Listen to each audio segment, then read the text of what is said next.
बघा ना, अवकाळी पावसामुळे किती छान केळी आहेत. किती नुकसान झालं शेतकऱ्याचं. जे पीक आज लक्ष्मीच्या रूपाने आलं होतं त्याचं असं झालं.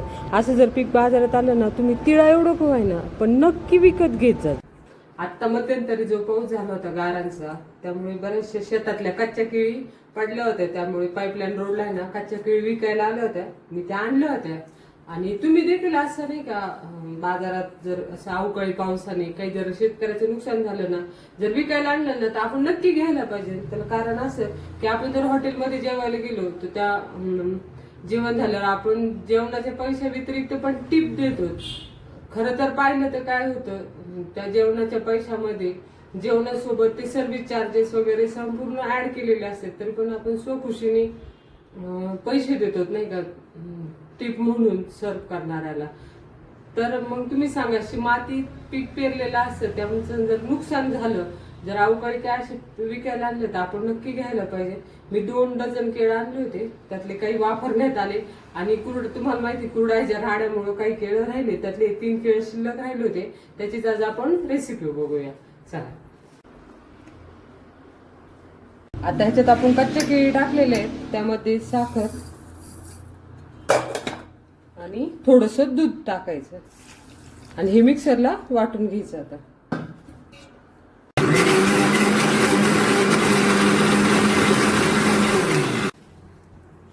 त्यामध्ये आता 1 चमचा आपण गव्हाचं पीठ टाकून हे पुन्हा एकदा हे वाटून घेऊ मिक्सरला फिरवून, किंवा तुम्ही साध्या रवीने किंवा चमच्याने जरी हलवलं तरी देखील चालू शकतं. असं झालं पाहिजे जेणेकरून आपल्याला भजे जसं सोडतो ना आपण पीठ त्या प्रकारचं घट्ट ठेवायचं. आणि आता ह्यामध्ये ना बडीशोप आणि खाता सोडा टाकून घ्यायचा, किंवा बेकिंग पावडर टाकली तरी देखील चालेल. टाकूया आणि थोडासा सोडा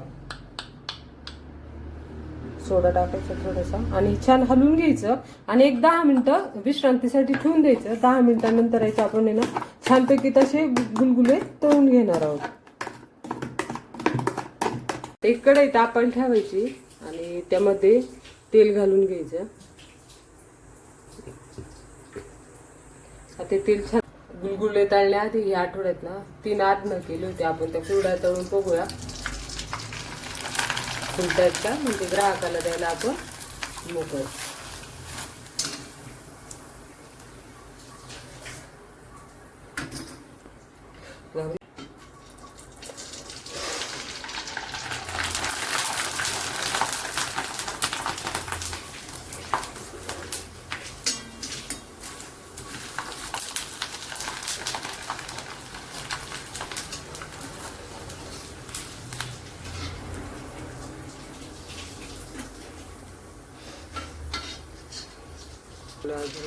हे थोडं ओलं आढळलं होतं,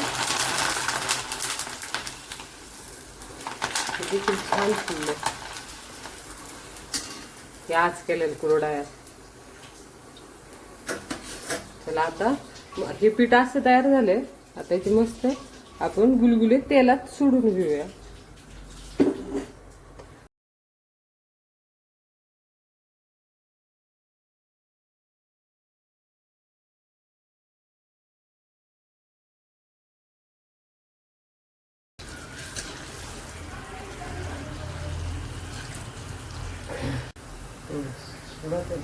बघा, अशा प्रकारे ना हे गुलगुले तयार झालेले आहेत आपले तळून मस्तपैकी. खायला खूप छान लागतात आणि नक्की तुम्ही करून बघा असे गुलगुले.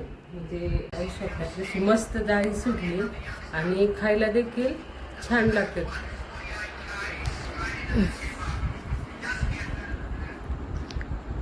एकदम मस्त लागतं. जाण्यापेक्षा तुम्ही ही रेसिपी नक्की करून बघा, तुम्हाला आवडेल. खूप छान लागते खायला. धन्यवाद.